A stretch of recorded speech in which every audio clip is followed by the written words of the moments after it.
Looking at the aftermath of the COVID-19 pandemic, we have seen a massive push in digitalization. Many experts speak of a digital transformation, which has now been pushed even further due to the great advancements in artificial intelligence. Considering this, what have been the main challenges in your own professional context? Um, Thinking about the aftermath of the pandemic and digitalization and digital transformation, I think particularly what I saw was that prior to the pandemic, of course, we were focusing on digital learning, but there was still quite a divide between pedagogy and andragogy, which is historically based on adult learning principles and the fact that learning needed to be self-paced, remotely accessed, focus on real-world context, focus on the experiences of the participants. I think we've seen a real blurring of that kind of dichotomy so that digital learning is taking much more of the principles from adult learning and vice versa. I think that one of the real challenges that I see is around kind of digital literacies and fluency, and particularly the ability to critically appraise the content that we see online. So if you are taking learning from a personal learning network on Twitter, if you are seeing young people learn via YouTube or learn via TikTok, which obviously happens a lot now, how are people critically appraising the information that they see in front of them? And I don't think that we've ever cracked that kind of e-safety, digital literacy, cyberbullying, kind of questioning the intent of the content that you see before us. And I think that there's a real chance with AI to be able to crack that, because if we're seeing more AI generated content and we're teaching young people to question whether content is, created by a real person or is it created by AI, can we then say, can you question this content in terms of intent, no matter who created it? And maybe that will make people think about and question the content that they see in front of them. And hopefully that might lead to people wearing those kind of BS goggles. By that, I mean being able to really question the intent of why someone's posting something, or question the intent and then think about it in terms of how that relates to their own viewpoints, their own biases and their own learning. I think that post-pandemic that there is a even more crowded market in the edtech world. And I think edtech companies genuinely need to develop brand love. And you might see some of these kind of communities created to generate brand love as opposed to genuinely getting the best out of the products. That's the way that I personally feel, and I really want our community to get the best out of our products. But also, if they do want that kind of trainer status, then they do that in a way it brings value to them rather than just additional marketing for us. I feel quite passionately about that. I don't want people to feel like they're being duped for growing brand love. Looking back on your experiences, could you share an example of an innovative solution that particularly impressed you? So a real innovative solution that I have seen, firstly, of course, AI, which is now a year old. I'm speaking to you in November. I always thought that the Google Street View camera app was really helpful for people to be able to create their own photospheres with just their phone, so that they could go out and take pictures, and then you could use that photosphere image to create virtual tours or virtual trips or other kinds of kind of immersive experiences that offered a real world view. And of course, Google deprecated that, and we were left without a solution other than using a 360 camera to create a 360 photosphere. And because of AI, here at ThingLink, we were able to come up with a solution which is called our Pano to 360, which means that anyone can take a panoramic image, which pretty much every phone's got the capacity to, upload that, and we fill in the blanks with some AI kind of pixels, coloured pixels, so that it can be a fully fledged photosphere. So I think that that was a really nice breakthrough that we tried to offer as a solution to the problem of the Google Street View camera app being deprecated. The other thing that I'm going to say, which is a no-brainer, and that is the ability to create from text 360 photospheres with Skybox AI. I just love that. The ability to create a kind of escape room, a games room, virtual worlds just with text, I think has been a really phenomenal development.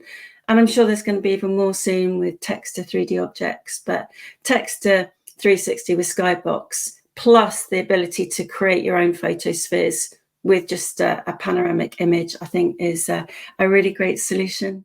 As ThingLink continues to evolve as an edtech platform, what specific features or enhancements are you currently prioritizing to further empower educators and enhance the learning experience for students?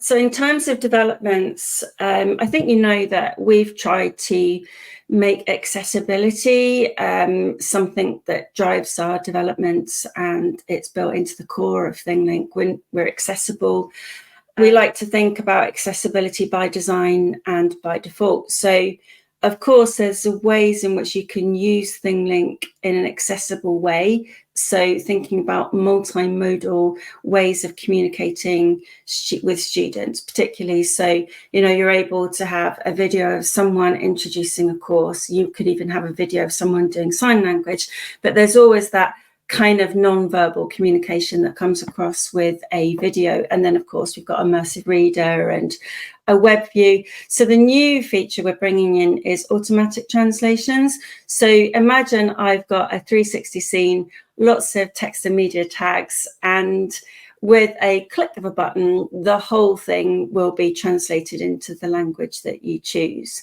So, of course, we've got immersive reader built in, but that means you have to go into individual tags, change it with immersive reader into the language of your choice using the translate document option.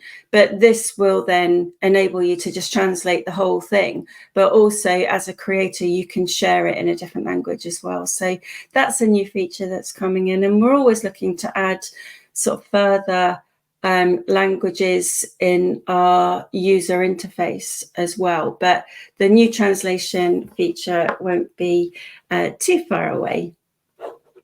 To broaden your influence beyond the edtech sector, what strategic partnerships and collaborations will ThingLink pursue with educational institutions and other stakeholders?